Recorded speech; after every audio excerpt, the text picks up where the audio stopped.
Hello peeps, just a short one to show you the difference between the 7-lead 3-byte knot and the 8-lead 3-byte. The 7-lead 3-byte builds while you're doing 2 circles around your finger or mandrel, but then you go back under and go back over. We could do it the other way around, but that would result in a sober 7-lead 3-byte, which means the standing part comes out over a byte, not like in regular turksheads where it comes out under a byte. So we build it by using enlargement process 1, as Tom Hall explains it in his book, and other people do too. We're laying the tracks, and enlargement process 1 is laying the tracks at the right side of the standing part, which is here. So we do what the standing part does and do it on the right side. So we go under here, we go over here, and now we do what we always do when we make these tracks. We build another byte, and we do not lock it in because we're just laying the tracks. So we come out over the chord and we go in over, but we go under the next 2, in this case 2 because we have a long turkshead.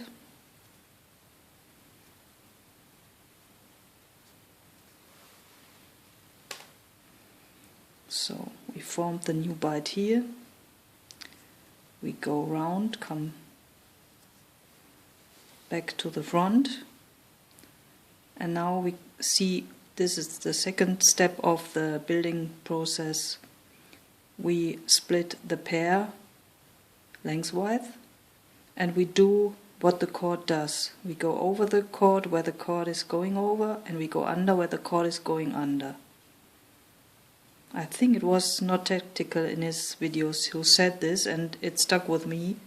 I really like how he explained it. So easy to remember. And here we're building the byte on the other side. Although we are already splitting, this is the build of the byte on the other side. So here we go under because the chord goes under. And here we come out over, but now we have to lock the chords in.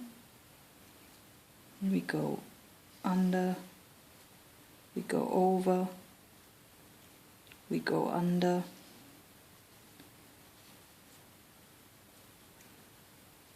you just have to sort it out a little bit. And we go over here and go under here.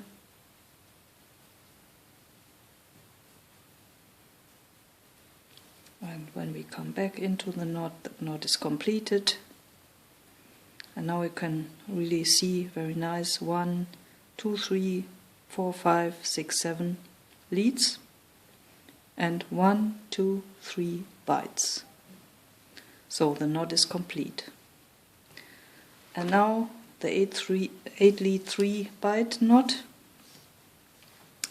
Remember, we started this way and went under and over, but now we're doing it the other way around because otherwise it wouldn't work. So we do 2 rounds, we go over and we go under.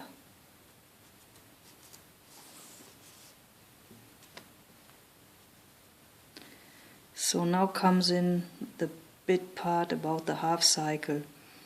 Not Tactical explained it in his video that we have 1 cross in the front and 1 in the back. And at the same time, this is our standing part. We go under our standing part like in enlargement process 2. Remember, enlargement process 2 is always going, you go under the standing part and go this way to the left of the standing part.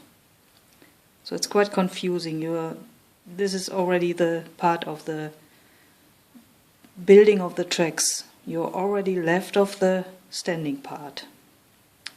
So you go here, go left of the standing part, go round, and now you do the same, you stay left, so you orientate on this one. In this case, you go under,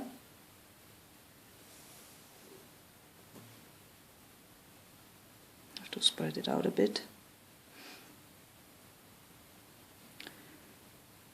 You go over, and here comes the confusing part, which confused me when I saw this knot in, where did I see it? In one of my books.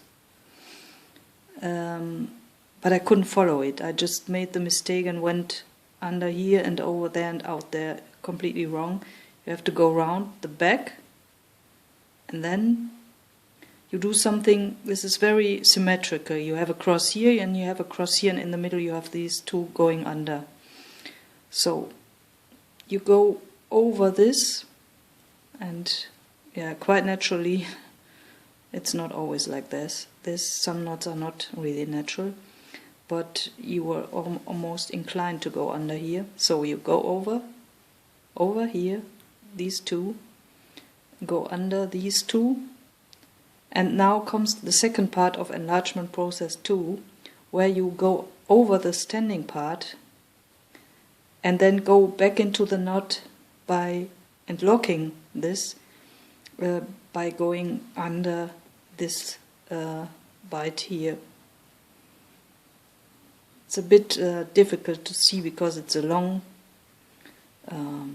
Turk's head, so you always have to move around.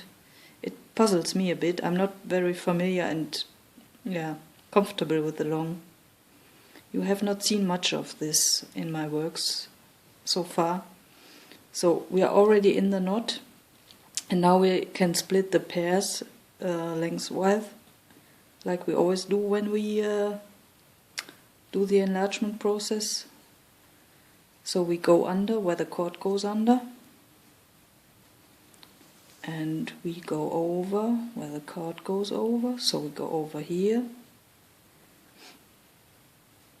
spread it out a bit, and we go over here. So we went under 2 times into the knot here, and now we go over 2 times. We went over here, we go over here, and we go out under 1. So this is very symmetrical, because it's the opposite of what we did the step before.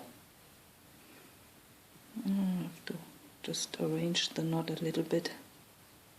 So now we lock the whole thing in. This is the bite that has to be locked in, and we just lock the cords as they come.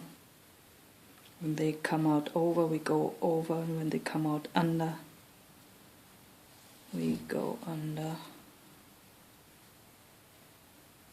This comes out over, go over, and this comes out under, we go under. Hopefully I was not out of the picture very much. Looks a bit, it's not as symmetrical, although it built itself sort of as the 73 bite. Does not look so nice in the beginning.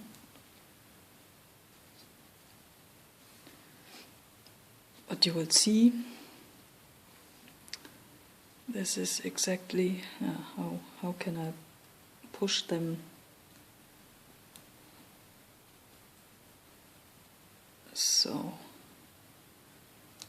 1, 2, 3, 4, 5, 6, 7, 8. It's not so easy to see, but you could always take the corridor method between 2. 1, 2, 3, 4, 5, 6, 7, 8. So this is an 8-lead 3-bite knot. I hope you enjoyed, and I hope I was almost always in the picture. Bye bye.